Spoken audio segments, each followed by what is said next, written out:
اللہ کے بابرکت نام سے شروع جو بڑا مہربان نہایت رحم فرمانے والا ہے۔ بنی اسرائیل کا نظام یوں چلتا تھا کہ ہمیشہ ان لوگوں میں ایک بادشاہ ہوتا تھا جو ملکی نظام چلاتا تھا، اور ایک نبی ہوتا تھا جو نظام شریعت اور دینی امور کی ہدایت و رہنمائی کیا کرتا تھا۔ اور یوں دستور چلا آتا تھا کہ بادشاہی یہود ابن یعقوب علیہ السلام کے خاندان میں رہتی تھی، اور نبوت لاوی بن یعقوب علیہ السلام کے خاندان کا ترہ امتیاز تھا۔ حضرت شموئیل علیہ السلام جب نبوت سے سرفراز کیے گئے تو ان کے زمانے میں کوئی بادشاہ نہیں تھا، تو بنی اسرائیل نے آپ سے درخواست کی کہ آپ کسی کو ہمارا بادشاہ بنا دیجیے، تو آپ نے حکم خداوندی کے مطابق طالوت کو بادشاہ بنا دیا، جو بنی اسرائیل میں سب سے زیادہ طاقتور اور سب سے بڑا عالم تھا، لیکن وہ بہت ہی غریب اور مفلس تھا۔ چمڑے کو پکا کر اس کو بیچتا اور بکریوں کی چرواہی کر کے زندگی بسر کرتا تھا۔ اس پر بنی اسرائیل کو اعتراض ہوا کہ طالوت شاہی خاندان میں سے نہیں ہے، لہٰذا یہ کیوں اور کیسے ہمارا بادشاہ ہو سکتا ہے؟ اس سے زیادہ طاقتور تو بادشاہت کے حقدار ہم لوگ ہیں، کیونکہ ہم لوگ شاہی خاندان میں سے ہیں۔ پھر طالوت کے پاس کچھ زیادہ مال بھی نہیں ہے۔ ایک غریب اور مفلس انسان بھلا تخت شاہی کے لائق کیسے ہو سکتا ہے؟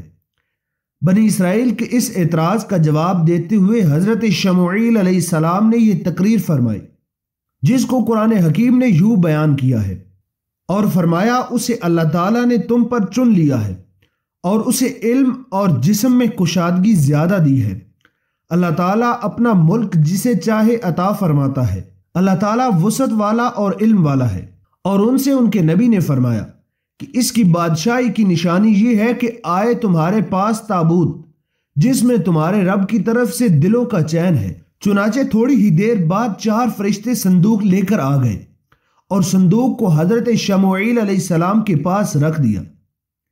یہ دیکھ کر تمام بنی اسرائیل نے طالوت کی بادشاہی کو تسلیم کر لیا، اور آپ نے بادشاہ بن کر نہ صرف انتظام ملکی سنبھالا بلکہ بنی اسرائیل کی فوج بھرتی کر کے قوم اماکلہ کے کفار سے جہاد بھی فرمایا۔ اللہ تعالیٰ نے اس واقعے کا ذکر قرآن مجید میں فرماتے ہوئے اس طرح اشارہ فرمایا ہے، جس کا ترجمہ یہ ہے، اور ان سے ان کے نبی نے فرمایا بے شک اللہ تعالیٰ نے طالوت کو تمہاری بادشاہ بنا کر بھیجا ہے۔ بولے اسے ہم پر بادشاہی کیوں کر دی گئی ہے، اور ہم اس سے زیادہ سلطنت کے مستحق ہیں، اور اسے مال میں بھی وسعت نہیں دی گئی۔ فرمایا اسے اللہ تعالیٰ نے چن لیا ہے اور اسے علم اور جسم میں کشادگی زیادہ دی ہے۔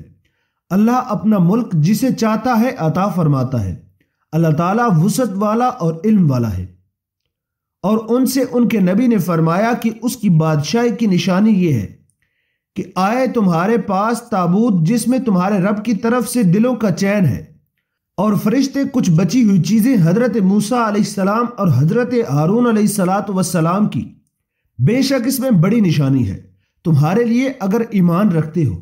ناظرین گرامی، اس واقعے پر جہاں بہت سے مسائل پر روشنی پڑتی ہے، ایک بہت ہی واضح درس یہ بھی ملتا ہے کہ اللہ تعالیٰ کے فضل اور اس کی نوازش کی کوئی حد نہیں ہے۔ وہ چاہے تو چھوٹے سے چھوٹے، معمولی سے معمولی آدمی کو منٹوں نہیں بلکہ سینکڑوں میں بڑے سے بڑا آدمی بنا دے۔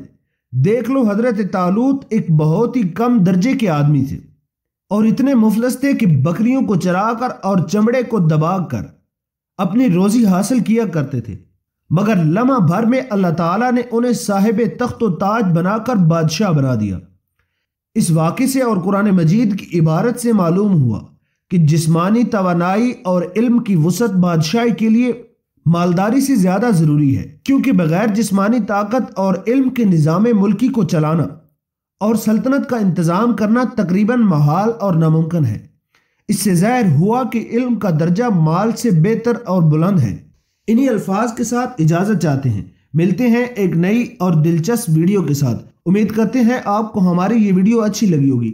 اگر اچھی لگی ہو تو لائک کریں، چینل کو سبسکرائب کریں اور بیل آئیکن کو ضرور پریس کریں تاکہ ہماری آنے والی ہر ویڈیو کا نوٹیفیکیشن آپ کو آسانی کے ساتھ ملتا رہے۔